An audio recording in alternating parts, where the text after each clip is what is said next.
All right, okay. All right, good to see everybody. Appreciate you guys being here. Good practice, great day, excited. Challenge, big challenge. Vikings are playing really good football and very talented team, very well coached. So we're looking forward to the opportunity. What questions do you have? Well, only one person not out there we didn't see, Ronnie Stanley. Right. Was that an excused or? Yeah, in what we call NIR, rest day. A rest day for Ronnie. He won't have an injury designation. Because we want to make sure we get those right. We want to make sure we get those right. Did I say that? Too soon?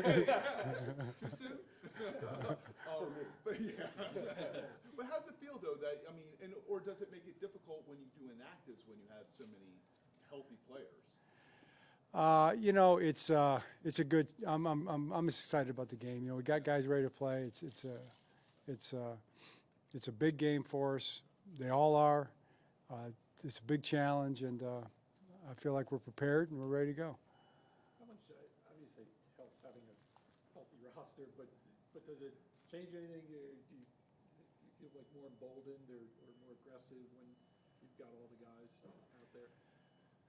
Probably don't think of it like that so much. I mean, try to be bold, you know, anyway. I think we're just going to try to go out there and execute. You know, it's the biggest challenge for us. The thing that's probably on our mind more than anything is the environment that they create with their schemes, both sides of the ball, all three phases, their physicality, and then the environment that you have to deal with the crowd and the noise and all that. So those are things that we just have to be ready for and execute within.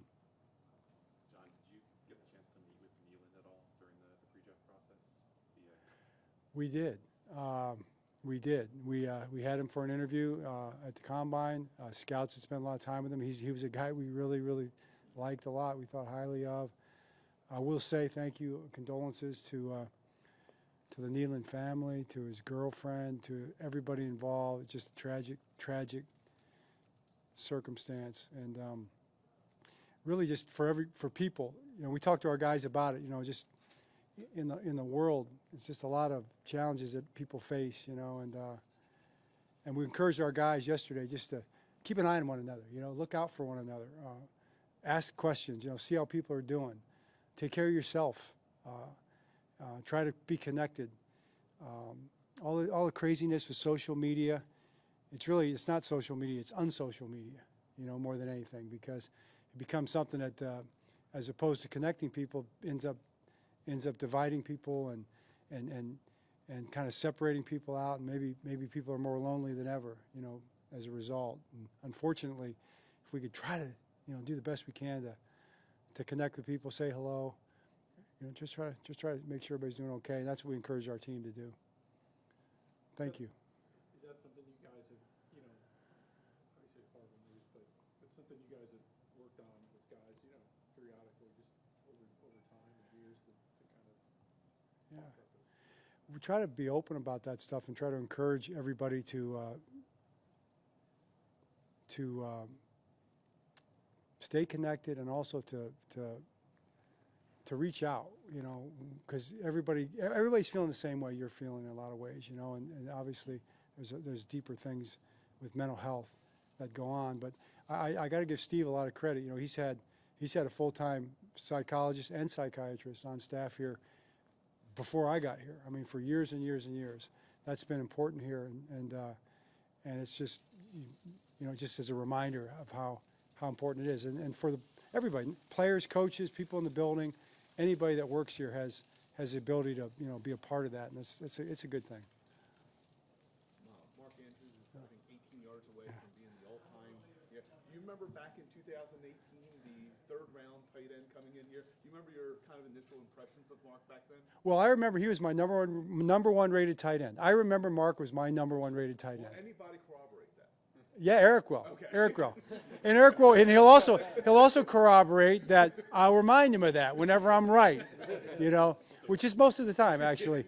Hayden number 2 then? Hayden was he's 2 or 3. Yeah, he was 2 or 3. And I loved Hayden. I loved Hayden too.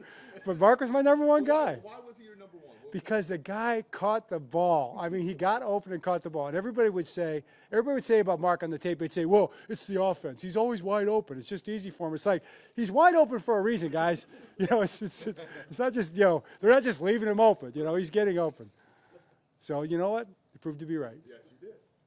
Number one probably in franchise history now in receiving. Well, let's get it done this. We'll get it done this game, among other things. Yeah.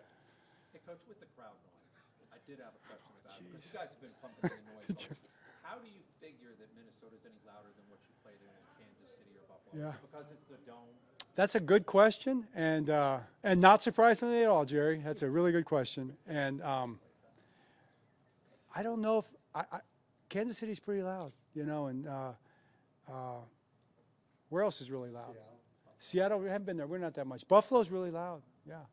Pittsburgh's really loud, you know, when the Ravens are there. So, but I think the indoor places do have probably an advantage. You know, the noise isn't going anywhere, and it just kind of reverberates off that glass and everything else. And they got the big horn.